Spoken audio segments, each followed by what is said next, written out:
Second আমার থেকে বিদায় নিয়ে যাচ্ছে, এরপরে মিনিট, এরপরে ঘন্টা, এরপরে দিন রাত, একের পর এক বিদায় নিয়ে চলে যাচ্ছে। একদিন আমরা এই বাচ্চাগুলোর মতো বাচ্চা হয়ে বাবার সাথে বড়দের সাথে এরকম দিদি মজলিসে আসতাম, আর আজকে আমাদের সাথে আমাদের বাচ্চারা আসছে। একদিন তারা আমাদের মতো বুড়ো হয়ে যাবে। কিছুদিন আগেই ভাই বলে ডাকতো মানুষ, তারপরে হঠাৎ করে চাচা বলে ডাকতে লাগলো, চাচা। এখনো দাড়ি পাকে নাই, চাচা হয়ে গেল। আর এখন চাচাতি আছি, হঠাৎ কখন দাদা বলবে আল্লাহ ভালো জানে। আর বেশি দিন না, আর কিছুদিন গেলেই দাদা বলবো, তবে অরিজিনালি নানা হয়ে গেছে আমি, আলহামদুলিল্লাহ। ঠিক আছে, 1 মাস কয়েকদিন হলো। তো হঠাৎ করে কিছুদিন পরই দেখবেন যে মানুষ বাসে ট্রেনে উঠলে বলবেন দাদা একটু সরে দাঁড়ান তো, একটু জায়গা দেন তো, বলবে না? এই দেখেন, এই যে ধীরে ধীরে যে পরিবর্তন, সময়গুলো চলে যাচ্ছে। আর আমাদেরকে আল্লাহ তাআলা পাঠিয়েছেন এই দুনিয়াতে কিসের জন্য বলেন? এই জন্য পাঠায় নাই, হাগার জন্য পাঠাইছে। সোজা বাংলা, হাগা মোতার জন্য পাঠিয়েছে। আল্লাহ তাআলা আমাদের সৃষ্টি করেছিলেন ইবাদতের জন্য, করার পরে জান্নাতে রাখলেন। তবে ওই জান্নাত না যেটা মরার পরে যাব, এটা অন্য জান্নাতে আল্লাহ তাআলা রেখেছিলেন আদম আর হাওয়া আলাইহিমুস সালামকে। এরপরে ওনারা হঠাৎ করে হয় কি বছরহীন হয়ে যান ওই গাছের নিকটে যাওয়ার কারণে। এরপরে তাদের প্রয়োজন হয়ে যায়। এই জন্য আল্লাহ তাআলা বলেন যে কাজ করেছো তোমরা, এর প্রয়োজন সারানোর জন্য এই জান্নাতে টয়লেটের ব্যবস্থা নেই, আছে? ওখানে আজব একটা জগৎ, যে ওখানে টয়লেট নাই, পেশাব পায়খানার জায়গা নেই, দরকারই নেই, গোসলখানাও মনে হয় নাই, না আছে? খালি খাওয়ার নদী পাওয়া যায়। তো গোসলখানা আছে কি আল্লাহ ভালো জানে। যা হোক, কথা হচ্ছে যে ওখানেই ছিলাম আমরা, সামান্য একটু ভুল হয়ে যাওয়ার কারণে পুরা জীবনের আপনার ঘড়ি চেঞ্জ হয়ে যায়। আল্লাহ তাআলা দুনিয়া পাঠিয়ে দিলেন। তো দুনিয়া কিসের জায়গা এটা বলেন? লজ্জার কিচ্ছু না, কিসের? হাগামতার জায়গা, কাদায়ে হাজাত, প্রয়োজন সারার জায়গা। এই প্রয়োজন জায়গাতে এসে গ্রামগঞ্জে আমরা এরকম বিল্ডিং বানাইছি না? শুধু ভাই বানাইছেন এটা না, আমরাও বানিয়েছি। এই তো কয়েক বছরের জন্য আমাদের জীবন। আজকে আমরা এখানে বাড়ি গাড়ি বিল্ডিং কত কি বানাচ্ছি। আল্লাহু আকবার। মাঝে মাঝে চিন্তা করি যে আগের লোক 1000 বছর বয়স পেয়েছে, সেই 1000 বছর যদি বয়স আমরা পেতাম, তাহলে আমরা যে কি হতাম, মানুষ না পশু হয়ে যেতাম, আল্লাহ ভালো জানে। কত আমাদের অবক্ষয় ঘটেছে। মাদারীপুরে গতকালকে মনে হয় ঘটনা, যে মসজিদে ঢুকেছে আশ্রয় নেওয়ার জন্য, সেই মসজিদে তাকে ওখানেই হত্যা করা হয়েছে। তাকে মানে মানুষ একজনকে না 3 জনকে হত্যা করেছে, আর এক খবরে 2 জনকে হত্যা করেছে। সুতরাং মানুষ কত নিচে নামতে পারলে এমন হতে পারে। আর কয়েকদিন আগে আরেকটা ঘটনা হচ্ছে, 6-7 বছরের একটা মেয়ে বোনের বাড়ি বেড়াতে গিয়ে বোনের শ্বশুরের কাছে ধর্ষিতা হয়, বলে নাউযুবিল্লাহ। মেয়েটা মারা গেছে না বেঁচে আছে জানি না, এক খবরে শুনলাম মারা গেছে। তাহলে মানুষ নরপশু হলে কি পরিমাণ নরপশু হলে পারে এমন অন্যায় করতে পারে। আপনার বাঘ পর্যন্ত একটা ছোট্ট হরিণের বাচ্চাকে দেখে দয়া হয়ে যায়, খায় না। কিন্তু মানুষ কত নিম্ন নামতে পারলে একটা ছোট্ট মেয়ের প্রতি তার এতটুকু সহানুভূতি দয়া মায়া আসে নাই। সে জানে এই মেয়েটা এই ভার সহ্য করতে পারবে না, জানাজানি হবে অথবা মারা যেতে পারে ইত্যাদি ইত্যাদি, তারপরও এই পশু এ কাজ করেছে। সুতরাং এই অবক্ষয় ঘটেছে আমাদের, আমরা দিন দিন পশুত্বে পরিণত হয়ে যাচ্ছি। একটাই কারণ হচ্ছে আমাদের অবক্ষয়। ইসলামী শিক্ষা না থাকার কারণে। আজকে এখানে হালাকা হবে, কিছু দিনে আলোচনা হবে, শুনবো, কিছুক্ষণ মনে থাকবে, কিন্তু আপনার এই সন্তানগুলোকে, কচি বাচ্চাগুলোকে একদম আলিফ বা থেকে নিয়ে আপনার একদম পিএইচডি পর্যন্ত বা বিসিএস শেষ করা পর্যন্ত যারা পড়ায় অধিকাংশ নাস্তিক মন মানসিকতার মানুষ, অধিকাংশ টিচার হচ্ছে নাস্তিক মন মানসিকতার মানুষ, যারা ধর্মকর্ম বুঝে না। আমাদের যারা ভালো ভালো মানুষ যারা মিডিয়ার সামনে আসে তারা পর্যন্ত ধর্ম বুঝে না। তারা যায় নামাজে কি জানাজা দাঁড়িয়েছে, হাত বেঁধে এভাবে রেখে দিয়েছে, হাত দুটাকে রেখে দিয়ে এভাবে তাকিয়ে আছে। তারপরে আর এক নেত্রীকে দেখলাম, সে জানাজার কাতারে দাঁড়িয়ে সালাত করতেছে। মানে নেতা আর নেত্রী এরা যারা কর্ণধার দেশের, যারা আমাদেরকে সুপথ দেখাবে, তারা নিজেরাই তো সুপথ চিনে না। এই জন্য যে তাদের শিক্ষা হচ্ছে এখানে 1-2 পড়ার পরে আপনার চলে যায় ইউরোপ আমেরিকা, বাবার টাকা আছে ইউরোপ আমেরিকায়, ওখানে যে একদম ছোট থেকে নিয়ে আপনার নেতৃত্ব দেওয়ার যোগ্যতা অর্জন করা পর্যন্ত এই কাফেরদের থেকে তারা ট্রেনিং নিয়ে দেশে আসে, যার কারণে চিন্তা চেতনা, কৃষ্টি, কালচার সবকিছু ইউরোপ আমেরিকা। এই জন্য সর্বপ্রথম আমরা এমন এক জাতি, যে জাতি কোনোদিন আমরা সফলতা অর্জন করতে পারবো না। আপনারা এটা খাতা কলমে লেখা রাখেন।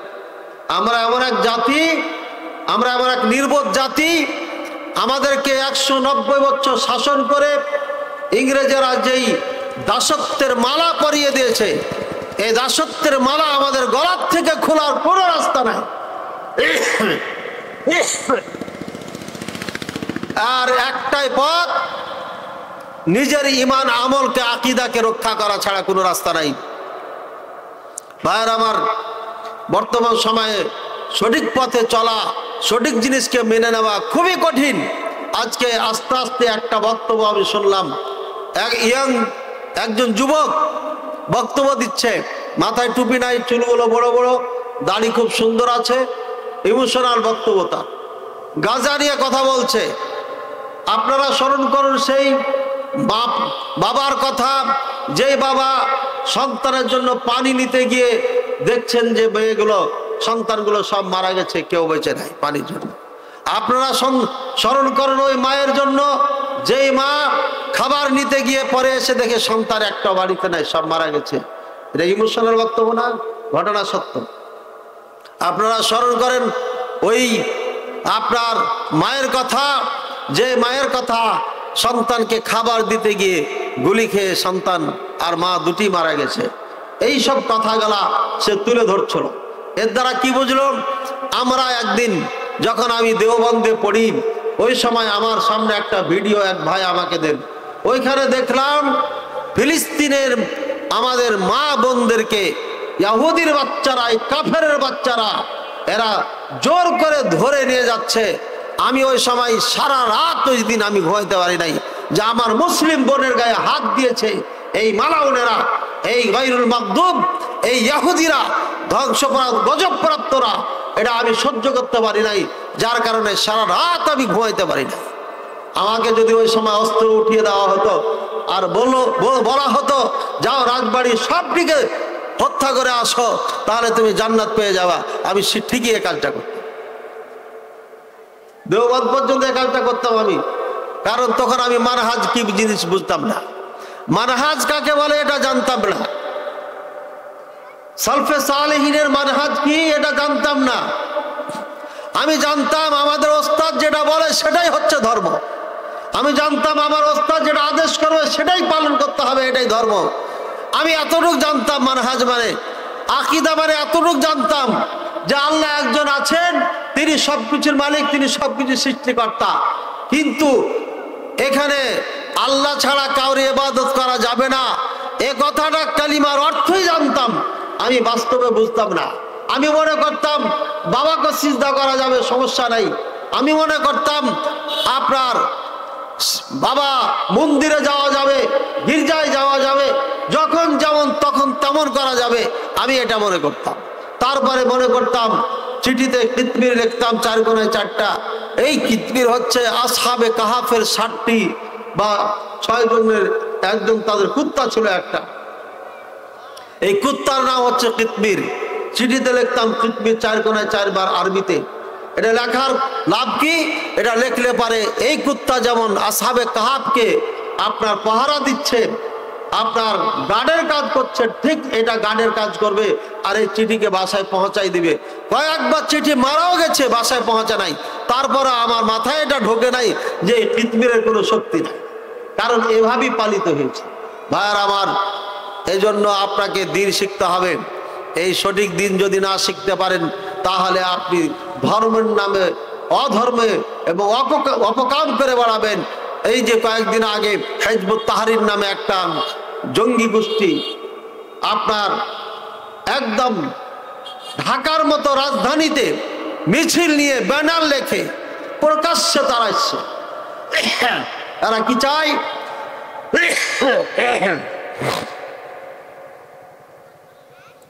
এরা কি চায় বলেন তো?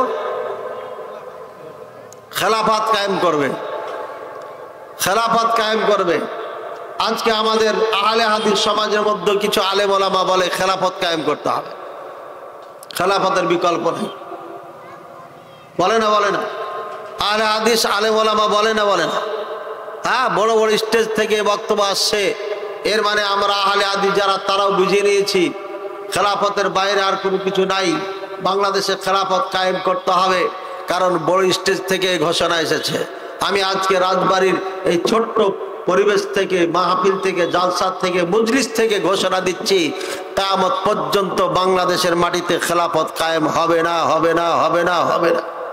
যদি হয় তাহলে আমি এসে আবার এই রাজবাড়িতে এসে আমি ক্ষমা চেয়ে চলে যাব। কারণ হচ্ছে কি, খেলাফত কায়েম হবে এই পৃথিবীতে যারা খলিফাতুল মুসলিমিন হিসাবে দায়িত্ব পালন করবেন। 12 জনের কথা এসেছে, তার মধ্যে 11 জন চলে গেছে, তারা নাই। আর মতান্তরে একজন বাকি আছেন, তিনি হচ্ছেন ইমাম মাহদী রাদিয়াল্লাহু তাআলা আনহু। ইমাম মাহদী আসার আগ পর্যন্ত খলিফাতুল মুসলিমিন হবে না। ভাইয়ের আমার, উল্টা ব্যাখ্যা দিয়ে কোরআন হাদিসকে আমরা মানুষের দ্বারে দ্বারে আমাদের মারহাজকে পরিবর্তন করতেছি। আমাদের খেলাফত মানে খলিফাতুল মুসলিমিন মানে বাংলাদেশে যদি খলিফা হয়ে যায়, বর্তমানে ডক্টর ইউনূস যদি খলিফাতুল মুসলিমিন হয়ে যায়, তাহলে পারে ডক্টর ইউনূসের খেলাফত গোটা পৃথিবীবাসীকে মেনে নিতে হবে। যদি না মানে তাহলে তাদেরকে হত্যা করা ওয়াজিব, ফরজ হয়ে যাবে। এমন বাপের ওটা বাংলাদেশে রাজত্ব হাতে নিতে পারবে না যে আপনার গোটা পৃথিবীর উপরে শাসন কায়েম করতে পারে। সুতরাং খেলাফতের যারা বুলি উড়াচ্ছেন তারা ভুল বলছেন এবং এটা ভুল চিন্তা চেতনা। এইভাবে কোনোদিন খেলাফত কায়েম করা সম্ভব নয়। কথা বলছেন? তবে খেলাফত কায়েম করতে হবে নিজের ভিতরে, নিজের ভিতরে খেলাফত কায়েম করা সম্ভব। হিজবুত তাহরীরের কথা যখন এসে গেল, সরকারকে বলবো কাপুরুষের মতো দেশ চালালে দেশ চলবে না।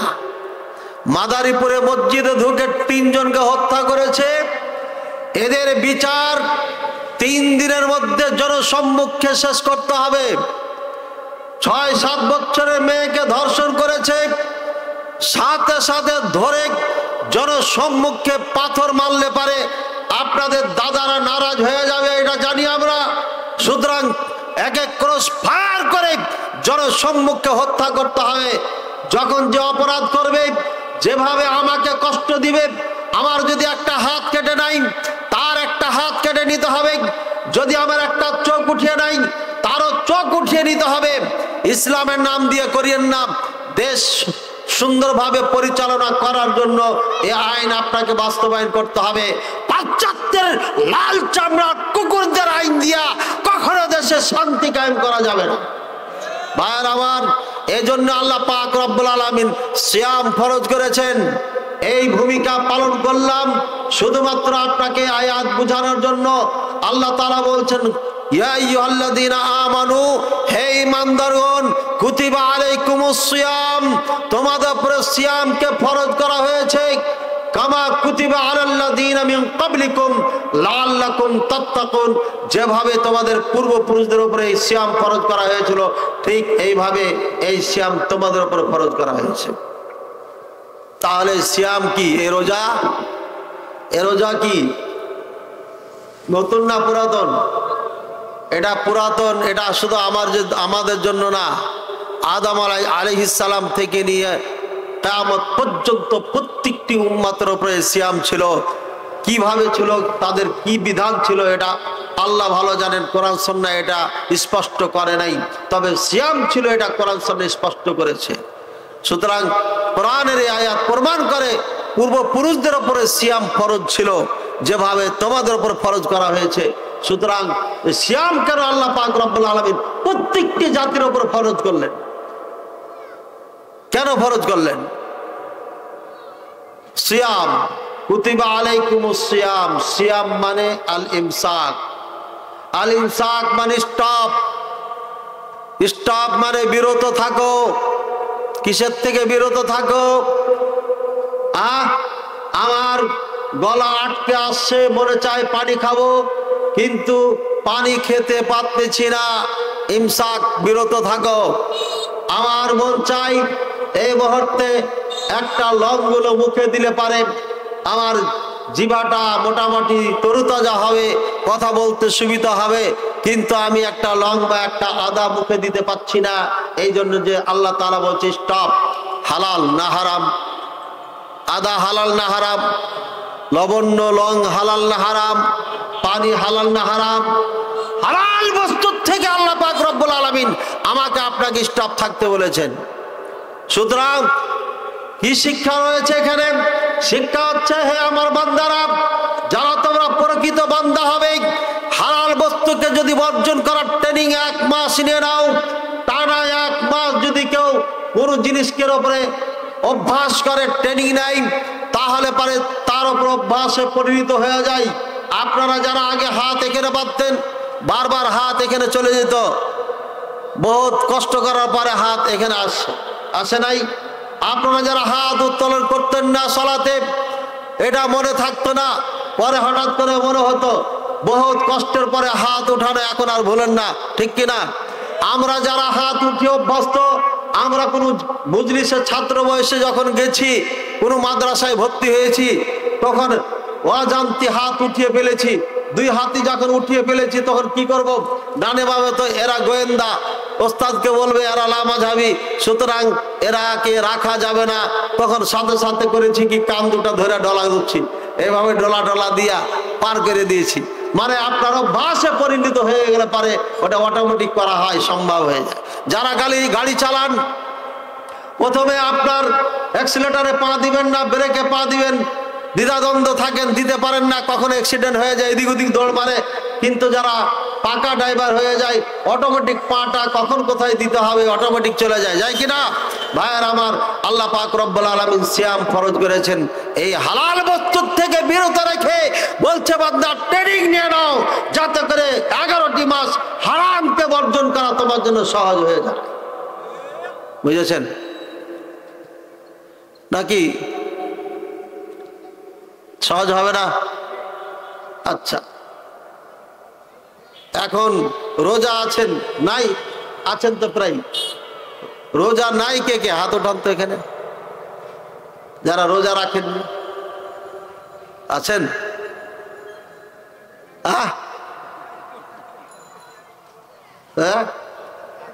আচ্ছা ভাই, আপনারা এই যে হালাল জিনিস খাচ্ছেন না কেন? একজন বলেন তো, কেন খাচ্ছেন না? জোর করে বলেন, কিসের জন্য? একজন বলেন, একজন। কেন? আল্লাহর ভয়ে হালাল জিনিস খাচ্ছেন না, তাই না? ইফতার করার পরে জর্দা খাবেন না খাবেন? জর্দা খাবেন? বেড়ি খাবেন না খাবেন না? খাবেন। ভাইয়ার আমার, এখন যে আল্লাহ আছেন, এখন বাজছে 5টা 7 মিনিট আমার ঘড়িতে। এখন যে আল্লাহর ভয়ে আমি আজকে পানি পান করছি না হালাল হয়েও, ইফতারের পরে ওই আল্লাহ কি থাকেন না? না ডিউটি চেঞ্জ হয়? নাউযুবিল্লাহ। তাহলে পরে আপনি এখন খাচ্ছেন না হালাল জিনিস, আর ইফতারের পরে হারাম কিভাবে আপনি গ্রহণ করেন? বলেন, কি জন্য সিয়াম রেখেছেন? রোজা রেখেছেন কেন? আমাদের অনেকে বলে রোজা রাখা যাবে না, আমি বলে যাচ্ছি রোজা বলেন যতবার ইচ্ছা ততবার বলেন, ঠিক আছে? আবার আমাকে এগুলো ওয়াজ করতে হচ্ছে ঘুরিয়ে ফিরে আনার জন্য। যেখানে জোর দেওয়া দরকার ওখানে না দিয়ে উল্টা জায়গায় জোর দিয়েছি আমরা। লিল্লাহে তাকবীরের জায়গাতে শুধু তাকবীর বলেন আর না হলে নারায়ে তাকবীর বলেন, বুঝছেন? নারায়ে তাকবীর যেমন হাদিস কোরআনে নাই, লিল্লাহে তাকবীরও হাদিস কোরআনে নাই। ওটাও যেমন তৈরি করা হয়েছে নারা শব্দ দিয়ে, এটাও তৈরি করা হয়েছে। তবে সালফে সালেহিন থেকে আগের থেকে তাকবীর কেউ দিতে বললে বলতো কি, এখন আরবে আছে কি বলে তাকবীর, মানে আল্লাহর বড়ত্ব বর্ণনা করেন, তখন মানুষ বলে আল্লাহু আকবার, শুধু তাকবীর। ইরানিরা নারা শব্দ লাগিয়ে দিয়েছে, নারা মানে তাকবীরে ধ্বনি দাও, নারা মানে ধ্বনি দেওয়া। সুতরাং নারে তাকবীর বললে সমস্যা কোথায় হলো? সমস্যা কোথায় হলো? এটা তো কোরআন হাদিস না, একজনকে তাকবীর দিতে বলছে। আমরা তাকবীর দেওয়াই বন্ধ করে দেন।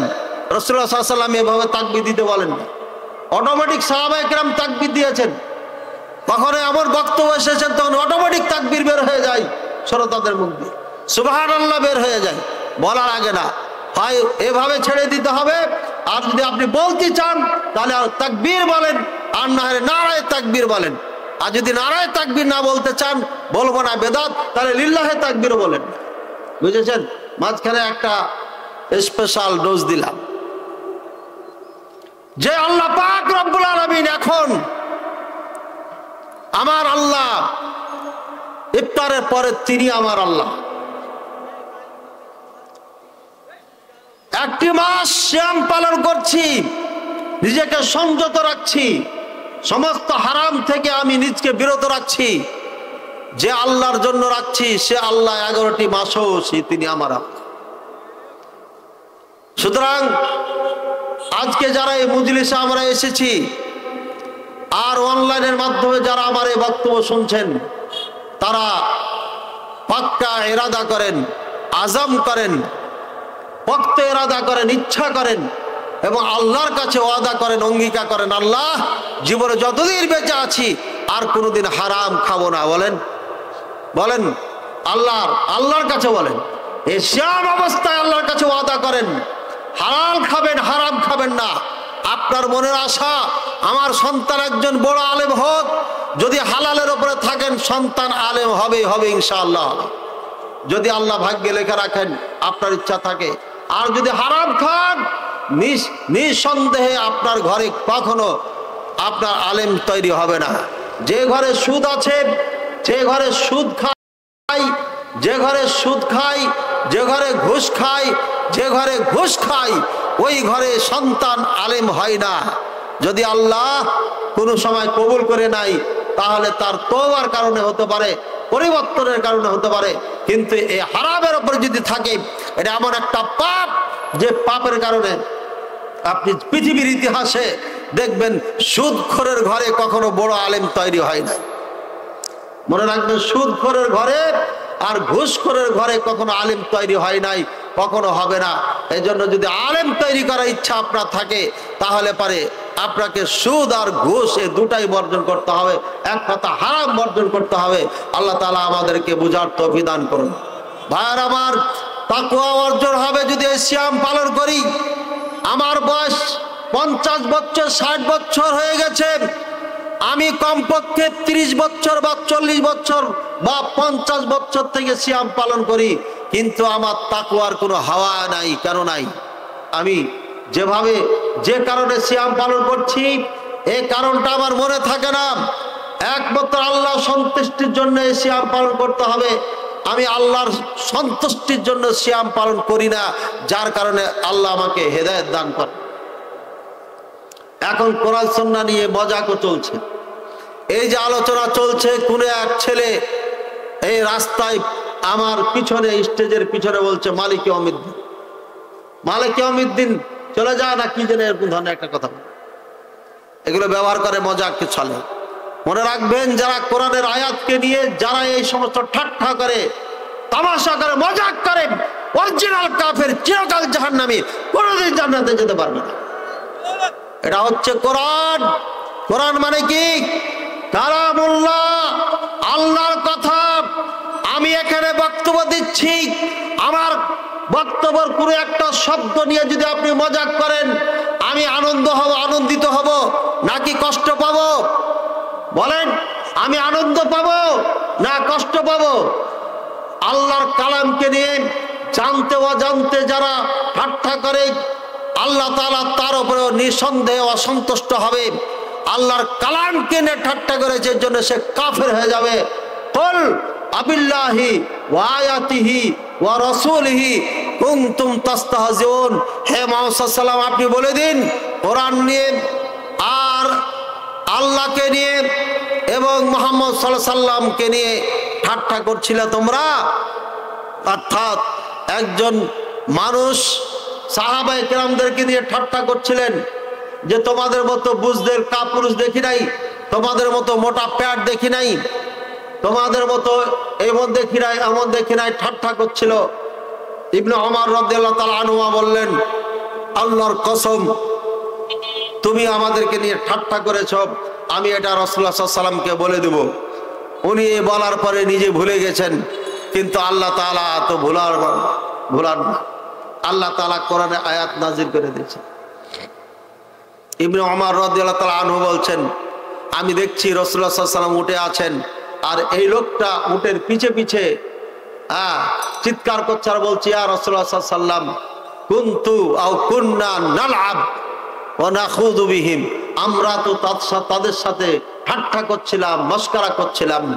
আল্লাহ পাক রব্বুল আলামিন কোরআনে আয়াত নাযিল করে বলছে, কুল, হে মুহাম্মদ সাল্লাল্লাহু আলাইহি ওয়াসাল্লাম, বলে দাও এদেরকে, কুল আবিল্লাহি, আল্লাহর সাথে, ওয়া আয়াতি ওয়া আয়াতিহি ওয়া রাসূলিহি কুনতুম তাস্তাহজিউন, তোমরা আল্লাহর সাথে, কোরআনের সাথে, আল্লাহর রাসূলের সাথে ঠাট্টা করছিলে। প্রেক্ষাপট পুরা পরিবর্তন। ঠাট্টা করেছে মুসলিমকে নিয়ে, সাহাবায়ে কেরামকে নিয়ে, আর আল্লাহ বলছেন আমাকে নিয়ে, কোরআনকে নিয়ে আর রাসূলকে নিয়ে ঠাট্টা করেছে। সুতরাং ছেলেমেয়েরা চলতে ফিরতে, আমরাও কথা বলতে বলতে এভাবে ঠাট্টা ছলে অনেক কিছু বলে ফেলি। কোরআন নিয়ে ঠাট্টা করা যাবে না, ইসলামের কোনো বিধান নিয়ে ঠাট্টা করা যাবে না। কেউ যদি ঠাট্টা করে সাথে সাথে কাফের হয়ে যাবে। এই জন্য বহু বছর আগে আমি বলেছিলাম, যখন তারা এভাবে কাজগুলো করেছিল, ঠাট্টা করেছিল, পায়ে পায়ে মিলানোকে নিয়ে ঠাট্টা করেছিল, মাহফিলের স্টেজে দাঁড়িয়ে তারা কায়ত হয়ে ব্যঙ্গ ব্যঙ্গ করে মুসলমানকে ধোঁকা দিয়েছিল, তারা আর মিরপুরের এক মাদ্রাসার থেকে ছাত্ররাকে প্যান্ট শার্ট পরিয়ে টুপিবিহীন খাড়ো করে তাদেরকে বাংলায় তাকবীর, বাংলায় একামত, বাংলায় আজান, বাংলায় সূরা ফাতিহা এবং পুরো সালাত তারা পড়েছিল, বাংলায় ঠাট্টা করেছিল কোরআন সুন্নাহকে নিয়ে। আমি সেদিন বলেছিলাম যে এরা অরিজিনাল কাফের, এরা অরিজিনাল কাফের, অরিজিনাল কাফের। সুতরাং আজও বলছি, ইসলামের কোন বিধান নিয়ে যদি কেউ ঠাট্টা করে, জানতে করুক আর অজান্তে করুক, সেই ব্যক্তি কাফের, কাফের, কাফের, নিঃসন্দেহে কাফের। ভাইয়ের আমার, ইসলাম নিয়ে ঠাট্টা করা যাবে না। ইসলাম নিয়ে ঠাট্টা করে আমরা, আমার পূর্বে ভাই এই আলোচনাগুলো করেছেন, জাস্ট টাইমে ইফতার করতে হবে, সূর্য ডুবলে ইফতার করতে হবে। সূর্য ডুবার সাথে সাথে ইফতার করার কারণে আপনাকে ইহুদি বলে গালি দিয়েছে, ইহুদি দোসর বলেছে, এ ব্যক্তি কাফের হয়ে গেছে, এ ব্যক্তি মুসলমান নাই, ও যত বড় মৌলবি হোক ও মুসলমান নাই, কাফের হয়ে গেছে, এর পিছনে সালাত হবে না, এবং ইমামকে মসজিদে ইমামতির দায়িত্ব দেওয়া যাবে না, একে তওবা করে ক্ষমা চেয়ে আল্লাহর কাছে কালিমা পড়ে নতুন করে মুসলমান হতে হবে। রাসূলুল্লাহ সাল্লাল্লাহু আলাইহি ওয়াসাল্লাম বলেছেন, মাযালা উম্মতি আলাল খাইর হাত্তা ইউআজ্জিল ফিতরা, আও আবি মাযালা الناس আলা খাইরিন হাত্তা ইউআজ্জিল ফিতরা, ও কামা ক্বালা আলাইহিস সালাতু ওয়াস সালাম। মানুষ যতদিন তাড়াতাড়ি ইফতার করবে, ততদিন তারা ইসলামের উপরে থাকবে। বোঝা যাচ্ছে তাড়াতাড়ি ইফতার না করলে ইসলাম থেকে সে দূরে সরে যাবে। অন্য একটি হাদিসের মধ্যে আছে, মুআজামুল কাবীরের মধ্যে হাদিসটি আছে, মুসনাদ আহমদে হাদিসটি আছে। রাসূলুল্লাহ সাল্লাল্লাহু আলাইহি ওয়াসাল্লাম বলেছেন, হাজ্জুল ফিতর, তোমরা ইফতার তাড়াতাড়ি করো, লিআন্নাল ইয়াহুদা ওয়ান নাসারা ইউআখিরুনাল ফিতরা, কেননা ইহুদি খ্রিস্টানরা দেরি করে ফিতরা ইফতার করে। সুতরাং দেরি করে ফিতরা ইফতার করা এটা ইহুদি খ্রিস্টানদের চরিত্র, এটা মুসলমানদের চরিত্র নয়। তাই যারা দেরি করে সালাত পড়ে নাকি ইফতার করে, তারা ইহুদিদের সাদৃশ্যতা গ্রহণ করেছে, ইহুদিদের অনুসরণ করেছে, ইহুদিদের পথকে অবলম্বন করেছে, আর মুহাম্মদ সাল্লাল্লাহু আলাইহি ওয়াসাল্লামের পথকে তারা পরিত্যাগ করেছে। এই মর্মে তারা ইহুদি হতে পারে। আমরা যারা হাদিস এবং কোরআন সুন্নাহর উপর আমল করি, আমরা ইহুদির ধারে পাশে নাই, ইহুদির আমরা কোন গন্ধ পর্যন্ত আমরা নাই পাই না ইনশাআল্লাহ। ভাইরা আমার, সূর্য ডুবার সাথে সাথে ইফতার করতে হবে। যখন আমি সৌদি আরবে ছিলাম, আমি এক মরুভূমিতে ছিলাম, এরপরে আর কোনো বাড়ি ঘর ছিল না। সূর্যের দিকে তাকায় আছি, ওখানে একটা উঁচু জায়গা ছিল, বালুর একটা ঢিপ ছিল। আমি সেই জায়গাতে উপরে দাঁড়িয়ে আছি, পাহাড়ও না আবার নিচা না, একা মানুষ উঁচু এই ধরনের বালুর ঢিপের উপর দাঁড়িয়ে আমি সূর্যের দিকে তাকায় আছি। সৌদি আরবের আজান কখন হয়, সূর্যটা আমি দেখতে দেখতে যেমনই আমার চোখের আড় হয়েছে, ঠিক তেমনই সমস্ত মসজিদে একই সাথে আজান শুরু হয়েছে। বলেন সুবহানাল্লাহ। এই হচ্ছে আপনার ইসলামী রাষ্ট্র। একই বলে ইসলামী রাষ্ট্র। আপনার বাড়ির থেকে, আপনার গ্রাম থেকে, আপনার সমাজ থেকে যদি প্রত্যেকটি কাজ কোরআন সুন্নাহ ভিত্তিক হয়ে যায়, এটাই হচ্ছে ইসলামী সমাজ, এটাই হচ্ছে ইসলামী পরিবার। খলিফাতুল মুসলিমিনের চিন্তা আপনি করিয়েন না, আপনি নিজে খলিফা হন, নিজের খলিফা নিজে হয়ে যান, পরিবারের খলিফা হন। প্রত্যেকটি কাজ হবে কোরআন সুন্নাহ ভিত্তিক, আর বাইরে করতে দেব না, তাহলে সফলতা অর্জন হবে ইনশাআল্লাহ। ভাইরা আমার, আজকে কোরআন সুন্নাহকে না মানার কারণে আমরা ডিভাইডেড হয়েছি। এজন্য আল্লাহ পাক রব্বুল আলামিন আমাদেরকে আগে জানিয়ে দিয়েছেন, ওয়াতাসিমু বিহাবলিল্লাহি জামিআন ওয়া লা তাফাররাকু, তোমরা কোরআনের রস্যকে রজ্জুকে মজবুত করে ধরো, তোমরা ডিভাইডেড হয়ো না। আজকে আমরা কোরআনকে ছেড়ে দিয়েছি, সুন্নাহ শরিয়াকে ছেড়ে দেওয়ার কারণে ডিভাইডেড হয়েছি। যত আমাদের সমস্যা সব হচ্ছে কোরআন সুন্নাহকে না মানার কারণে। আপনারা জানেন আমাদের তাওহীদ নিয়ে, আকীদা নিয়ে আমাদের দেশে যে সমস্যা আছে, আমি এক আলোচনাতে বলেছিলাম, এটা নেটে আছে কিনা জানি না, 55টি পার্থক্য, 55টি আমাদের দেশের হুজুররা কোরআন সুন্নাহ পরিপন্থী বিশ্বাস স্থাপন করে রেখেছে। সালাত কেন্দ্রিক কিছু আলোচনা পাবেন, 72টি পার্থক্য রয়েছে মসজিদ আর সালাত কেন্দ্রিক আমাদের এই দেশে। রাজবাড়ির মসজিদ মাদ্রাসার সাথে, রাজবাড়ির নামাজের সাথে, সালাতের সাথে মক্কা মদিনার সালাতের 72টি পার্থক্য আছে। নেটে ঢুকলে মুখলিস বিন আরশাদ মাদানী বলে লিখলে ইউটিউবে পেয়ে যাবে। এরপরে এমন সালাতে কিছু কাজ আছে, যেই কাজগুলো, যেই কর্মগুলো, আমলগুলো কোরআন সুন্নাহয় কোথাও নাই। কিছুদিন আগে আমি আলোচনা করেছি, আব্বাসী নামে একজন প্রখ্যাত মূর্খ একজন আলেম আছে, তাকে আলেম বলা যায় না। আমি বহুদিন আগে পাবনার মাঠে এক মাহফিলে বলেছিলাম, আব্বাসী তুমি এখনো সঠিক ধর্ম পাও নাই, কিন্তু তার মাথায় যে পাগড়ি আছে আর কালা চশমায় সে সঠিকটা দেখতে পায় না, সব কালো কালো দেখে। আর যে শিয়া খমেনির পাগড়ি তার মাথায় আছে, এই পাগড়িতে তার মগজকে ঢেকে রেখেছে, মগজ দিয়ে কখনো চিন্তাই করে না, খুঁজেও দেখে না। আমাদের সাথে যারা বাহাস মোনাজারা করার জন্য চ্যালেঞ্জ করেছিল, লুৎফর রহমান ফরাইজি চ্যালেঞ্জ করেছিল, এই রাজবাড়ি ফরিদপুরের মানুষ আপনারা এই কষ্টের টাকা ব্যয় করে হেলিকপ্টার ভাড়া দিয়ে তাকে নিয়ে এসেছিলেন। আমি জানি যে বছর মোনাজারা বাহাস করেছিলাম গিরদাই, তার পরের বছরই তাকে নিয়ে এসে আপনারা কোরআন সুন্নাহর বিপক্ষে তাকে দাঁড় করিয়েছিলেন। আজকে লুৎফর রহমান ফরাইজি গর্তে লুকিয়েছে না লুকাই নাই? 18 সালের আগস্টের 10 তারিখ তার নাম ধরে চ্যালেঞ্জ করার পর আপনার 8 তারিখে তার সাথে মোনাজারায় বসেছিলাম রাজশাহী দুর্গাপুর থানায়। আর তারপরে সে গাদ্দারি করার কারণে 10 তারিখে তাকে চ্যালেঞ্জ করি, সেদিন থেকে আজ পর্যন্ত না তার ফোন আছে, না তার অ্যাড্রেস ঠিকানা আছে, না তার মাহফিল আছে, না তার হেলিকপ্টার আছে, সব কিছু ধ্বংস হয়ে গেছে আলহামদুলিল্লাহ। অর্থাৎ লুৎফর রহমান ফারাইজি বুঝতে পেরেছে যে আহলে হাদিসই হক দল, এরা কোরআন সুন্নাহর উপরে আছে, সুতরাং এদের সাথে টাক্কর দিলে পরে নিজেই শেষ হয়ে যাব, যার কারণে সে চুপ করে গেছে। কিন্তু এই আব্বাসী কালা চশমা পরে থাকার কারণে আর ফমিনে মার্কা পাগড়ি পরার কারণে আজ পর্যন্ত আহলুস সুন্নাহ ওয়াল জামাতের কিতাব পড়ে না এবং বক্তব্য শুনে না, যার কারণে মূর্খই থেকে গেছে, তার পরিবর্তন আসে নাই। তাকে চ্যালেঞ্জ করা আমার কয়েকদিন হয়ে গেল। সেদিন কত তারিখ ছিল? 27শে ফেব্রুয়ারি 2025 সাল ছিল। সিরাজগঞ্জের মাহফিল থেকে তাকে চ্যালেঞ্জ করেছি। সে বলেছে পঞ্চগড়ের মাহফিলে আহলে হাদিসেরা খতমে নবুয়াতকে মানে না, এই জন্য তাকে চ্যালেঞ্জ করেছি বাহাস মুনাজারার জন্য। আজ পর্যন্ত জবান খোলার সাহস পায় নাই। ইনশাআল্লাহ কিয়ামত পর্যন্ত পাবে না। যদি কোনো সময় বসে তাহলে তাকে এমন ধলাই দিব, তার 14 গোষ্ঠী খেয়ে মনে রাখবে যে কোনদিন আহলে হাদিসের সন্তানের সাথে আর কোনোদিন যেন না বসি। বুঝেছেন না বুঝেন নাই?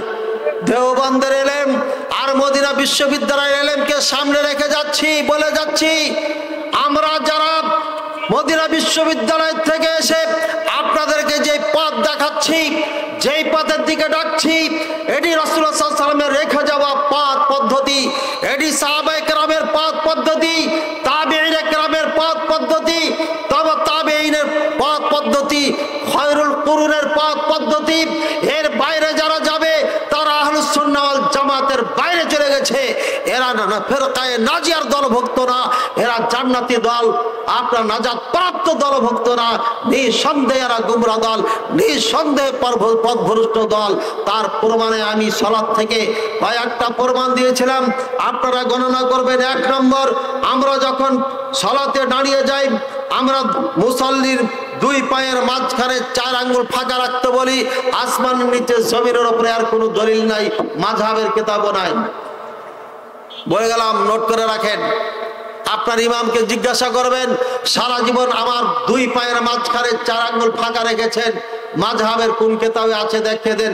ওলিপুরীর কিতাব দিয়ে হবে না, চরময় সাহেবের কিতাব দিয়ে হবে না, আটরশির কিতাব দিয়ে হবে না, ফরিদপুরীর কিতাব দিয়ে হবে না, মাযহাবের গ্রহণযোগ্য কিতাব দিয়ে বলবেন যে দেখাই দাও এটা কোথায় আছে। আমার মনে হয় মাযহাবের কিতাবে নাই, আর কোরআন সুন্নাতে তো নাই, নাই নাই নাই, একদমই নাই। ভাইয়ের আমার, এরপরে 2 মুসাল্লির মাঝখানে ফাঁকা রেখে দাঁড়ানো, আসমানের নিচে জমিনের উপরে কোনো দলিল নাই। কয়টা গেল? 2টা গেল। 3 জায়নামাজে দুআ আল্লাহুম্মা ইন্নী ওয়াজহাতু ওয়াজহিয়া লিল্লাযী ফাতারাস সামাওয়াতি ওয়াল আরদ, আসমানের নিচে জমিনের উপরে নাই।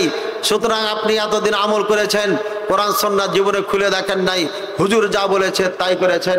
আমিও যখন দেওবন্দে পড়তাম, হুজুর কি ধর্ম মনে করতাম, হুজুর কি ইসলাম মনে করতাম, হুজুর যা বলবে সেটাই সঠিক মনে করতাম।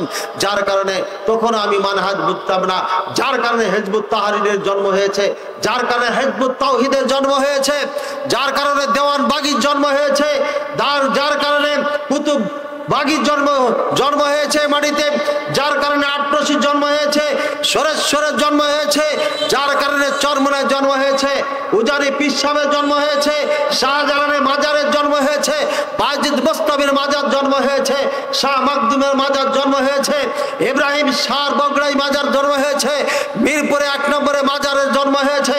পৃথিবীতে যত মাজার হয়েছে সব কিছুই হচ্ছে, আপনি কখনো খুঁজে দেখেন নাই আপনি যা করছেন কোরআন সুন্নাতে আছে কিনা। আজকে রমজান মাসে শিক্ষা হচ্ছে আপনাকে কোরআন শিখার মাস। শাহরুর রমাদান, শাহরুল কোরআন। রমজান মাস হচ্ছে কোরআনের মাস। এর মানে কোরআন নাজির হয়ে গেল, আর আপনি হাওয়া খাবেন, 2-4টা হুজুর নিয়ে এসে বাড়িতে পড়াবেন, পড়িয়ে মুরগার রান টান খাইয়া টাকা দিয়ে পাঠিয়ে দিবেন, আর মনে করবেন যে বাহ অনেক বড় কাজ করে ফেলেছি।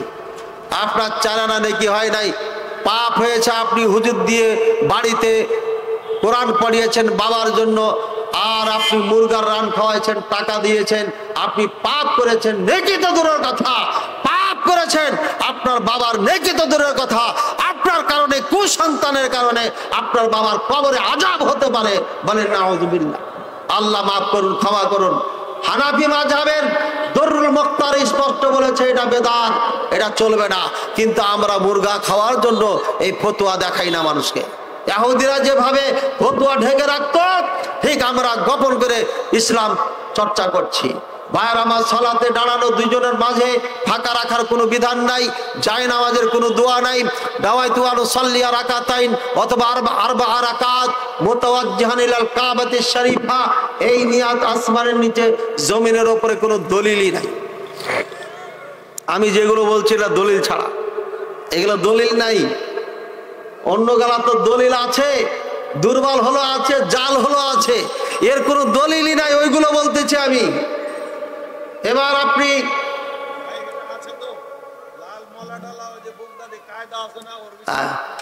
ও তো বললাম আগে বলে দিয়েছি, এটা সূত্র বলে দিয়েছি, দলিল নাই। আপনি এরপরে চলে গেলেন, কোথায় গেলেন?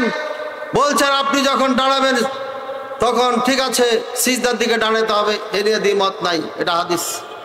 কিন্তু যখন রুকুতে যাবেন তখন বুড়ো আঙ্গুলের দিকে তাকাইতে হবে, বুড়ো আঙ্গুলের দিকে তাকাইতে হবে, দুই বুড়ো আঙ্গুলের দিকে, আসমানের নিচে জমিনের উপরে। এমন পৃথিবীতে কোনো দলিল নাই যে রুকু অবস্থায় দুই বুড়ো আঙ্গুলের দিকে তাকাইতে হবে। বুঝেছেন না বুঝেন নাই? কত অজ্ঞতার মূর্খতা আপনার আমার মাঝে আছে। দেখেন হুজুর যা বলেছে তাই আপনার ধর্ম, আর এইভাবে আপনি 70 বছর থেকে সালাত পড়ছেন, আপনার সালাত একটাও হয়নি, কাট, সব কাট। এখন যদি তওবা না করেন তাহলে ওগুলো সব কাট হয়ে যাবে। আর যদি তওবা করেন, কোরআন সুন্নাহ ভিত্তিক সহিহ বুখারী মুসলিম অনুযায়ী যদি সালাত পড়েন, তাহলে ওইগুলো সালাতে পরিণত হয়ে যাবে, নেকি দ্বারা পরিণত হবে, আমলে পরিণত হবে। আর যদি একঘেয়েমি করেন, গাদ্দারি করেন, তাহলে পরে আপনার সাথে গাদ্দারি করা হবে, আপনার একটা সালাত কবুল হবে। বেদাত করেছে না। এরপরে সিজদায় যান, রুকুতে যান, বলছেন ডান পার বুড়ো আঙ্গুল নড়াচড়া করা যাবে না। আসমানের নিচে জমিনের উপরে আর কোনো দলিল নাই। বরঞ্চ রাসূলুল্লাহ সাল্লাল্লাহু আলাইহি ওয়াসাল্লাম মিম্বারে দাঁড়িয়েছেন, এই আমার সাহাবারা দেখো ভালো করে সালাত কিভাবে পড়ছে আমি, সল্লু কামা রাআইতুমুনি উসাল্লি। মিম্বারে দাঁড়িয়ে রাসূলুল্লাহ সাল্লাল্লাহু আলাইহি ওয়াসাল্লাম সালাত পড়ছেন। যখন সিজদায় যাচ্ছেন তখন তিনি নিচে নেমে যে সিজদা করছেন, বলেন মিম্বার থেকে নিচে নাইমা সিজদা করছে। আর হুজুর বলছে বুড়ো আঙ্গুল নড়ানো যাবে না। আসমানের নিচে জমিনের উপরে আর কোনো দলিল নাই, এর কোনো দলিল নাই। বিনা দলিলে আপনার সালাত চলছে। নাম্বার কত গেল? জি হ্যাঁ 5। ভুল করিয়েন না, কষ্ট করে বলতেছি, ভুল করলে তো সমস্যা। 1, 2 পায়ের মাঝখানে 4 আঙ্গুল ফাঁকা, 2 মুসাল্লির মাঝে ফাঁকা, 3 জায়নামাজের দোয়া, 4 নাওয়াইতু আন উসাল্লি বলা, 5 কি বুড়া আঙ্গুলে রুকু অবস্থায় বুড়া আঙ্গুলে দৃষ্টি রাখা, 6 বুড়া আঙ্গুল নড়াচড়া করা যাবে না। কোন? ডানটা, বামটা দিয়ে লাথি মারতে পারে। আর তারাবির সালাতে দেখছেন না, তারাবির সালাতে যুবকরা সালাত করছে আর পা ধরে টেনে নিয়ে বেড়াচ্ছে গোটা মসজিদে। সালাত নিয়ে কি তামাশা শুরু হয়েছে, এটা আপনার আমার সন্তান। রাজবাড়ী ফরিদপুরের হুজুরের উলামায়ে কেরাম কিয়ামতের দিন আল্লাহর কাঠগড়ায় দাঁড়িয়ে জবাবদিহিতা করতে হবে। আপনি 20 রাকাত পড়েন, আমার আপত্তি নাই। আপনি 800 রাকাত পড়েন, আপত্তি নাই। কিন্তু আপনার মসজিদে 20 রাকাত চালু করার কারণে এই সন্তানগুলো বেয়াদবি করছে, সালাত নিয়ে নামাজ নিয়ে ঠাট্টা মশকরা করছে। এক মুরব্বীকে দেখলাম পিলারের পাশে দাঁড়িয়ে এভাবে সালাত পড়ছে, আর এক যুবক এসে বলছে, তখন ও মাথা ঝুঁকাচ্ছে। যুবক এসে করলো কি, হাত মিলাইলো, হাতও মিলাইলো সে। যুবক এসে একদম গাড় মারিয়ে ধরেছে, ও গাড় মারিয়ে ধরেছে। সালাত নিয়ে ঠাট্টা চলছে না, চলে না।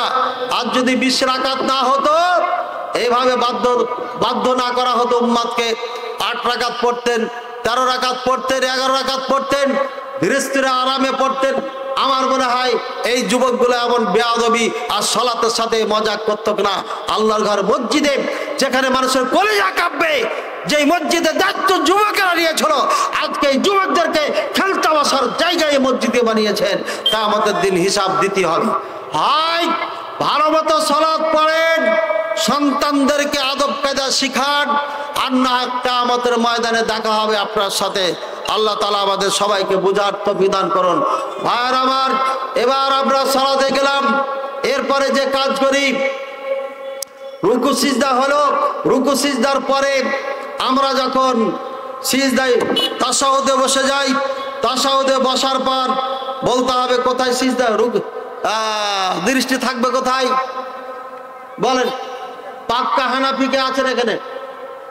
পাক্কা হানাফি কেউ নাই স্টেজে?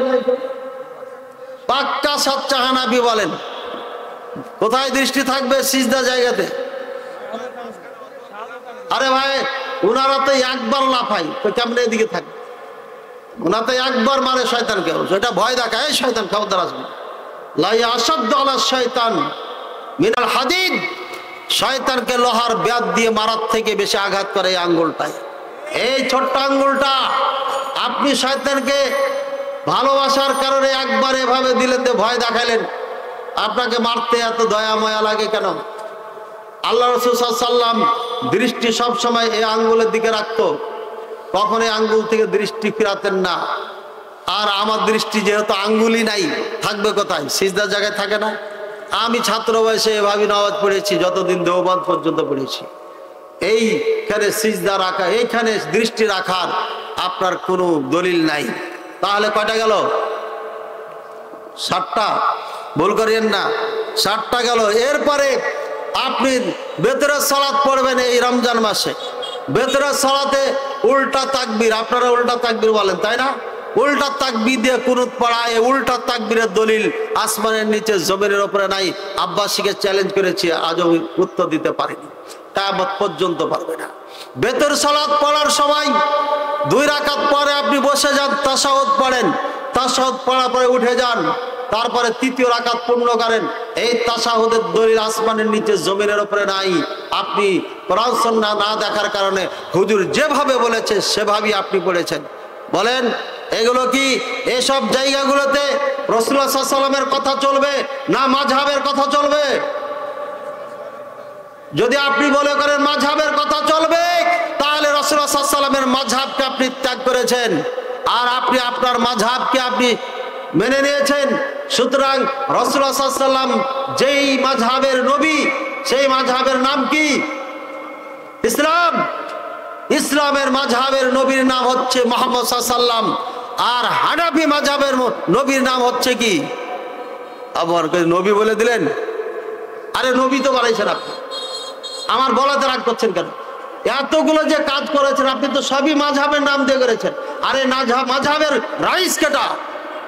কে? মুহাম্মদ সাল্লাল্লাহু আলাইহি ওয়াসাল্লাম। মুহাম্মদ সাল্লাল্লাহু আলাইহি ওয়াসাল্লাম। আবু হানিফা রাহিমাহুল্লাহ। আবু হানিফা রাহিমাহুল্লাহ রাইস নয়, তিনি এই মাযহাব বানাইতে বলেন নাই। এজন্য এই মাযহাবের নবী তাকে আমরা বলছি না। তিনি আমাদের মাথার মুকুট, বিশাল বড় বড় ইমামদের একজন, তার নামে মাযহাব তৈরি করা হয়েছে, মাযহাবের নাম দিয়ে এটা করা হয়েছে। আবু হানিফা রাহিমাহুল্লাহ এ কথা বলে নাই। আসমানের নিচে জমিনের উপরে আবু হানিফা রাহিমাহুল্লাহ এই কথাগুলো বলে নাই যেগুলো আপনাকে বললাম। এটা মাযহাবের দোহাই দিয়ে নাম দিয়ে চালিয়ে দেওয়া হয়েছে।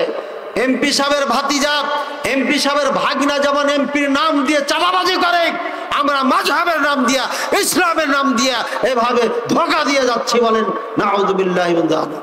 ভাইয়ের আমার, আল্লাহ তাআলা আমাদের বুঝার তৌফিক দান করুন। যারা বুঝেছেন, রমজানের আলোচনা জানেন, ফিতরা সম্পর্কে জানেন, যাকাত সম্পর্কে জানেন, কিন্তু আপনার যদি ইসলাম ঠিক না হয়, আপনার আমল যদি ঠিক না হয়, এই আমল দিয়ে চালানো আপনার কাজে আসবে না। এই জন্য আপনাকে এই আলোচনা দিয়ে বুঝাতে যাচ্ছে আপনার আমল কোরআন সুন্নাহ ভিত্তিক করতে হবে। আর এটা আপনাকে দেখে করতে হবে, শুনে করলে হবে না, শুনে করলে হবে না। এবার সালাত পড়া অবস্থায় ভুল হয়ে গেছে, ওয়াজিব ছুটে গেলে সাহস সিজদা দিলে এটা কমপ্লিট হয়ে যাবে। আর রুকুন ছুটে গেলে পারে 1000 সাহস সিজদা দিয়ে কাজ হবে না। এবার আপনার সাহস সিজদার ক্ষেত্রে আমরা কি করেছি? তাশাহুদ পড়ি, তাহিয়াতু পড়ি, গোটা পুরোটা পড়ার পরে ডান দিকে সালাম ফিরি, এরপরে আবার আমরা 2টা সিজদা দিই। তাশাহুদ পড়ার পরে ডান দিকে সালাম, তারপরে সাহু সিজদা, তারপরে আবার তাশাহুদ দুরুদ ইত্যাদি দোয়া পড়ার পরে সালাম ফিরার এই পদ্ধতি আসমানের নিচে জমিনের উপরে কোথাও দলিল নেই। কটা হলো? হ্যাঁ, কে বলছে 10টা, কে বলছে 8টা, কি ঝামেলায় পড়বে? ক্ষুধার জন্য ছটফট করছেন, ফিলিস্তিনি মানুষ খেতে পায় না। মাত্র কয়েক ঘন্টা আমি রাজশাহী থেকে চলে আসলাম, বুঝতে পারলাম না সফরে আছি না হদরে আছি। রাসূলুল্লাহ সাল্লাল্লাহু আলাইহি ওয়াসাল্লাম 3 দিন টানা খান নাই, 3 দিন খন্দকের যুদ্ধে পাথর বেঁধেছেন পেটে। আর আমরা ক্ষুধার জ্বালায় ছটফট করছি, চেহারা খারাপ হয়ে গেছে, ঠোঁট শুকিয়ে গেছে, কিছুক্ষণ পরে জিভাও শুকিয়ে যাবে না? ভাইয়ের আমার, কয়টা হলো? 9। আচ্ছা 9টাই ধরো, পরে গুনে নিয়ে, ভিডিও আছে তো না? সালাম ফিরাই দিলাম, তাকাইতে হবে কোন দিকে? সালাম ফিরাইয়া তাকাইতে হবে কোন দিকে? চোখ থাকবে কোথায়? এইখানে, ডান কাঁধে ভাবে, এখানে। এটা হলো মুসলিম, সহিহ মুসলিমের হাদিস। আর এভাবে চালিয়ে দেওয়া, এটা কোনো দলিল নাই। সমস্ত ইমামে কাজ করে না? চালায় না? দৃষ্টি চালায় না? এটাও কোনো দলিল নাই। তাহলে কটা হলো? এখানে আর একটা করে, আসসালামু আলাইকুম ওয়া রাহমাতুল্লাহ। এখানে ঝুঁকায়, এই ঝুঁকাঝুঁকি পালেন কোথায় ভাই? এই ঝুঁকাঝুঁকি এটাও আসমানের নিচে, জমিনের নিচে, উপরে কোনো দলিল নাই। এটারও কোনো কি দলিল নাই? দলিলবিহীন আমল চলছে সব। আবার মদিনার ইমামদেরকে দেখবেন সরাসরি সালাম ফিরে, আসসালামু আলাইকুম ওয়া রাহমাতুল্লাহ, আসসালামু আলাইকুম ওয়া রাহমাতুল্লাহ। এটা কম টানে, এটা বেশি টানে। কারণ এটা টানতে দিতে আরেকজন এদিকে টেনে ফেলে দেয়, তাতে ওর নামাজ নষ্ট হয়ে যায়। এই জন্য ইমাম সাহেব এটা তাড়াতাড়ি করবে। আর এখানে আমার মাথা ঝোঁকার টাইম আছে নাকি? এ তো মাথা ঝুঁকাতে আরেকজন তো এদিকে ঝুঁকিয়ে ফেলবে। এই জন্য একে দেরি করা যাবে না, দ্রুত এদিকে যেতে হবে। সব পাগলামি চলছে বাংলাদেশে, নিয়ম নীতি ছাড়া চলছে। ধর্মের নাম দিয়ে, মাযহাবের নাম দিয়ে যে যেমনে পাচ্ছে তেমনে চালাচ্ছে। যে গ্রামের ইমাম, সেই গ্রামের ও হচ্ছে নেতা, ওখানকার পিসা, যেমনে চায় তেমনে চালায়। কোরআন হাদিসের ধার ধারি না, দলিল লাগবে না। দলিল চালে, ওই বেটা তুই বুখারী পড়েছি, তুই মাদ্রাসার ছাত্র, কিসের দলিল চাস? ও দলিলই তো নাই, এতগুলো আমলের দলিল নাই। কটা হলো? 10টা। সালাম ফিরানোর পরে কি বলতে হবে? আস্তাগফিরুল্লাহ, না অন্য কিছু? এই যে আল্লাহু আকবার, 2 দল হয়ে গেলেন আপনারাই, লামাযহাবী 2 দল হয়ে গেছে। দেখেন, গবেষণার আলোকে ডাইরেক্ট যে আমল রাসূলুল্লাহ সাল্লাল্লাহু আলাইহি ওয়াসাল্লাম করেছেন, করতে বলেছেন, সেটা আস্তাগফিরুল্লাহ 3 বার। আল্লাহু আকবরের হাদিস পাওয়া যায়। ইবনে আব্বাস রাদিয়াল্লাহু তাআলা আনহুমা ছোট ছিলেন, এমন মা নাকি সালাত হচ্ছে, ওইখানে খেলাচ্ছেন, খেলানো অবস্থায় শুনতে পেতেন উনি যে তাকবীরের মাধ্যমে সালাত শেষ হয়ে গেছে। এখন এর তাকবীরটা কি? আল্লাহু আকবার। তাকবীর মানে আল্লাহু আকবার, মানে আল্লাহু আকবার, এতে কোনো সন্দেহ নাই। কিন্তু রাসূলুল্লাহ সাল্লাল্লাহু আলাইহি ওয়াসাল্লাম কখন আল্লাহু আকবার বলেছেন এমন হাদিস পাওয়া যায় না, এমন আমল পাওয়া যায় না। আস্তাগফিরুল্লাহ 3 বার বলেছেন, বলতে বলেছেন, এটাই স্পষ্ট হাদিস। এবং সাহাবায়ে কেরাম আমল করেছে। আজও গোটা আরব দেশে, মক্কা মদিনা সহ আস্তাগফিরুল্লাহ বলে, আল্লাহু আকবার বলে না। এই জন্য আমার এই ক্ষুদ্র ইলমের আলোকে আমি বলি, আস্তাগফিরুল্লাহ 3 বার বলবেন, এটাই সুন্নাহ। আল্লাহু আকবার গবেষণা ইজতিহাদি করে আপনি করেছেন, ভালো কথা করেন, ওটা নিয়ে আপত্তি করছি না। তবে আরো গবেষণা চালান, যদি বুঝে আসে তাহলে আমরা এক প্ল্যাটফর্মে এসে যাব। মাসালা এমন দ্বিমত হতে পারে, হাদিসে আছেই বলে দ্বিমত হয়েছে, আর হাদিসে নাই কিভাবে দ্বিমত করেন আপনি? ভাইয়ার আমার, আস্তাগফিরুল্লাহ না বলে আমাদের দেশে করে কি? মাথায় হাত দিয়ে দেয়, হায় হায় হায় হায়, নামাজ পড়লেন কেন রে? নামাজ না পড়লে তো এতক্ষণ ব্যবসাটা ভালো হতো। মাথায় হাত দেয় কখন? যখন বিপদে পড়ে, আফসোস করে তখন। তো ইমাম সাহেব ডান হাত মাথায় দেখে high high high high high 11 বার। লাইন করে বসেন তো, আপনাদের খাবেন বলে আপনারা খান, চুপে চাপে একদম লাইন ধরেন, নামাজের কাতার মতো লাইন ধরেন। আমরা ইফতারের একটা সিস্টেম করতে যাচ্ছি, সেটা হচ্ছে আমাদের সুশৃঙ্খলভাবে আপনারা নামাজের কাতারের মতো মাঝখানে কাতার রেখে প্রথম অবস্থায় আমরা ইনশাআল্লাহ আপনাদের শুধুমাত্র খেজুর এবং পানি আপনাদের কাছে সরবরাহ করব। ভাই লাইভ চলছে তো, বেশি লম্বা করা যাবে, করে নিবে। এখানে শিক্ষিত মানুষ, জ্ঞানী মানুষ সবাই করে নিবেন ইনশাআল্লাহ। আপনারা সালাতের মতো করে লাইন ধরে নেন, তাহলে ওয়াজও শোনা হবে আর লাইনও হয়ে যাবে। আর শব্দ করবেন না, একদম শব্দ করবেন না ভাই। ডান হাত মাথায় রেখে ইয়া কাবিয়্য ইয়া কাবিয়্য ইয়া কাবিয়্য 11 বার বলা হয়। আসমানের নিচে জমিনের উপরে এর পক্ষে কোনো দলিল নাই। কয় নম্বর হলো? 11 নম্বর হয়ে গেল। এই 11টি কাজের কোনো দলিল নাই। সম্মিলিত মুনাজাত, ইমাম মুনাজাত দোয়া করে আর সবাই আমিন আমিন বলে, এই মর্ম কোনো দলিল নাই। ওটাকে নাই বাদি দিলাম, ঝগড়াটা ইজতিহাদ গবেষণা করে এক একজন এক একটা বলছে বলল, তবে এই 11টা বা 12টা এর পক্ষে কোনো দলিল নাই। আসমানের নিচে জমিনের উপরে এই সালাত কেন্দ্রিক আপনার এতগুলো বেদাত আপনি করেন। এবার রাসূলুল্লাহ সাল্লাল্লাহু আলাইহি ওয়াসাল্লাম কি বলছেন দেখেন, কিয়ামতের ময়দানে যখন হাউজে কাউসারে পানি পান করার জন্য রাজবাড়ির মানুষগুলো দল ধরে আসতে থাকবে, সাহাবায়ে কেরাম নাকি সরি ফেরেশতাগণ একটা পর্দা দিয়ে দিবে, বাধা দিয়ে দিবে, বলবে সামনে যাওয়া যাবে না। রাসূলুল্লাহ সাল্লাল্লাহু আলাইহি ওয়াসাল্লাম বলছেন, হে ফেরেশতাগণ, হাউলাই মিন উম্মতি, এরা তো আমার উম্মত, আরিফু, আমি তাদেরকে চিনতে পাচ্ছি। রাসূলুল্লাহ সাল্লাল্লাহু আলাইহি ওয়াসাল্লাম বলবেন কেন এদেরকে বাধা দেওয়া হলো? তখন তারা বলবেন, ইন্নাকা লা তাদরি মা আহদাসু বা'দাকা, হে মুহাম্মদ সাল্লাল্লাহু আলাইহি ওয়াসাল্লাম, আপনি জানেন না আপনার মৃত্যুর পরে এরা আপনার ধর্মের পরিবর্তন ঘটিয়েছিল। ভাইয়ের আবার রাসূলুল্লাহ সাল্লাল্লাহু আলাইহি ওয়াসাল্লাম কথা শোনার সাথে সাথে বলবে, সোহকান গেট আউট, এরিয়া ছেড়ে চলে যাও, এখান থেকে থাকা যাবে না, কারণ তোমরা আমার উম্মতের অধিকার রাখো না, হকদার নও, সুতরাং তাদের ওখান থেকে ভাগিয়ে দেওয়া হবে। আজকে রাজবাড়ির মানুষ এই 10টি 11টি বা 12টি যে বেদাতের কথা বললাম, যার দলিল নাই, দলিল ছাড়া যদি আমল করেন, আমি আল্লাহকে সাক্ষী রেখে বলতে পারি আপনার এই সালাত, আপনার এই নামাজ কবুল হবে না, হবে না, হবে না।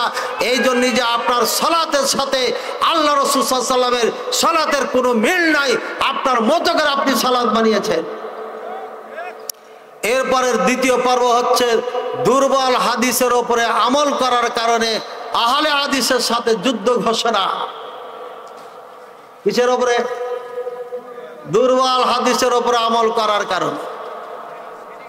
ভাইরা আমার, বাকি যেগুলো আমাদের সাথে সংঘর্ষ আছে, যেইটাই সংঘর্ষ আছে প্রত্যেকটাই দুর্বল হাদিসের কারণে আছে। আর বলার দরকার আছে? আমরা ওপরে কেউ নিচে, এটার কারণই হচ্ছে দুর্বল হাদিসের কারণে। জোরে আমিন, আস্তে আমিন, দুর্বল হাদিসের কারণে। সুতরাং এগুলো আর বলার দরকার নাই। জানাজার সালাতে সূরা ফাতিহা না পড়লে সালাত হবে না। জানাজার সালাতে সানা পড়তে হবে, এ মর্মে আসমানের নিচে জমিনের উপরে কোনো দলিল নাই। কোনো ভাই যদি দলিল দিতে পারেন, ফরিদপুরের গির্দায় মুনাজারা করে আমরা জয়লাভ করে গেছিলাম, এটা আপনারা জানেন। আলহামদুলিল্লাহ, জসিমউদ্দিন, কবি জসিমউদ্দিন কলেজ মাঠে বক্তব্য দিয়েছিলাম, উঠে স্টেজে চ্যালেঞ্জ করেছিলাম। ওই মুনাজের হুজুররা ওখানে ছিলেন। বলেছিলাম যে যদি আমার কথায় কারোর দ্বিমত থাকে, আপনি সরাসরি এসে আমার সাথে কথা বলতে পারেন। চেয়ারম্যান সাহেব মুনাজারার জন্য চেয়েছিলেন। আমি বললাম, আপনি যে পীর সাহেবের মুরিদ, যদি পীর সাহেব আমার সাথে মুনাজারা বহাজ করতে বসে, আমি তাহলে মুনাজারা বহাজ করব। চেয়ারম্যান সাহেব পীর সাহেবকে বসাতে পারবে না, তাই তুই মুনাজারার ডেট আর ফিক্সড করেন নাই। ভাইয়ের আমার, আজকের আলোচনায় যদি আপনার দ্বিমত থাকে, আপনি আমার সাথে কথা বলতে পারেন। প্রয়োজনে বাড়ি যাব না, এখানে আপনাকে বুঝিয়ে যাব, আর নাহলে নিজে বুঝে যাব। মনে রাখবেন, কোরআন সুন্নাহর বাইরে যদি আপনি আমল করেন, মাযহাবের কারণে সারা জীবন করেছেন বলে যদি আপনি যদি এটা গ্রহণ করতে না পারেন, সমাজে নাই বলে যদি আপনি গ্রহণ করতে না পারেন, আপনার মতো কাপুরুষের ভূমিকা যদি সাহাবায়ে কেরাম পালন করতেন, তাহলে এদেশে ইসলাম পৌঁছতো না। কালিমা শাহাদাত পড়ার সাথে সাথে আবু যর রাদিয়াল্লাহু তাআলা আনহু তা প্রচার করেছেন, মায়ের খেয়েছেন। বেলাল রাদিয়াল্লাহু তাআলা আনহু কালিমা লা ইলাহা ইল্লাল্লাহ পড়ার সাথে সাথে প্রকাশ করেছেন, মায়ের খেয়েছেন, রক্তাক্ত হয়েছেন। সুমাইয়া রাদিয়াল্লাহু তাআলা আনহাকে শহীদ করা হয়েছে।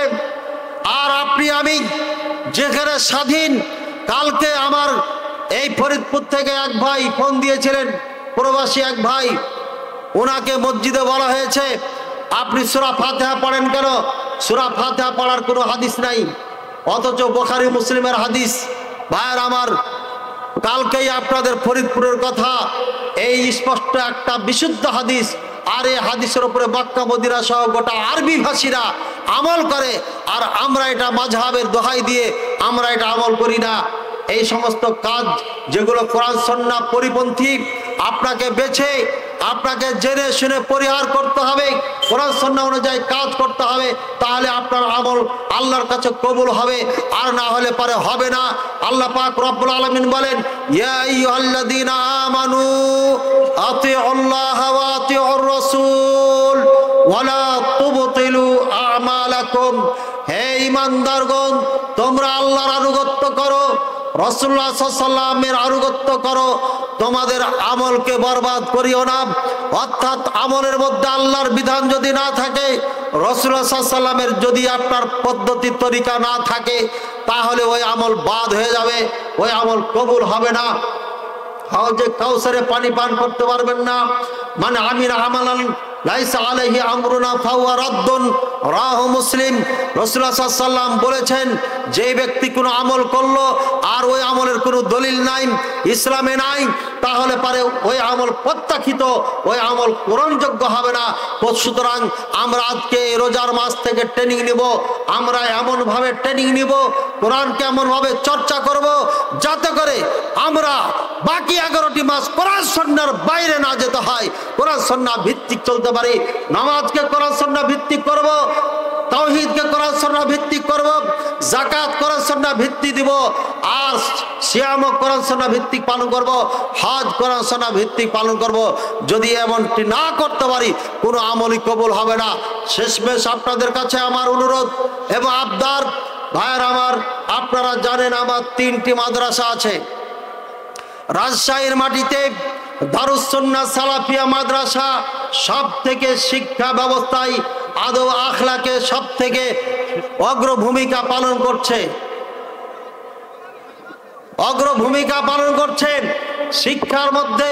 আমি আজকে মাইকের সামনে বলছি, রাজশাহীর মাটিতে সব থেকে ভালো শিক্ষা দারুস সুন্নাহ সালাফিয়া আমার এই মাদ্রাসা দিয়ে যাচ্ছে, আলহামদুলিল্লাহ। এবং দারুস সুন্নাহ সালাফিয়া সাপাহারের বালক শাখা রয়েছে, দারুস সুন্নাহ মহিলা মাদ্রাসা এতিমখানা সাপাহার নওগাঁ ডিস্ট্রিক্টে রয়েছে। 16 সাল থেকে অতীব সুনামের সাথে 7 জন হাফেজা বের হয়েছে। আপনারা আমার এই 3টি প্রতিষ্ঠানের জন্য দোয়া করবেন।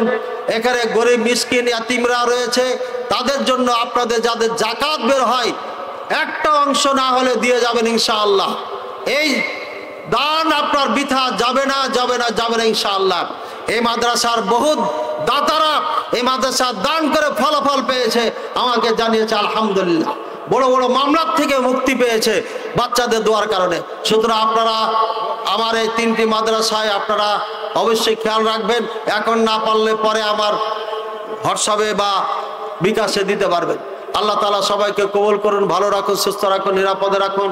আপনাদের এই অত্র মজলিসকে কবুল করুন, সবাইকে কোরআন সুন্নাহ ভিত্তিক চলার তৌফিক দান করুন। এই বলে আজকের আলোচনা শেষ করছি। ওয়া আখিরু দাওয়ানা আলহামদুলিল্লাহি রাব্বিল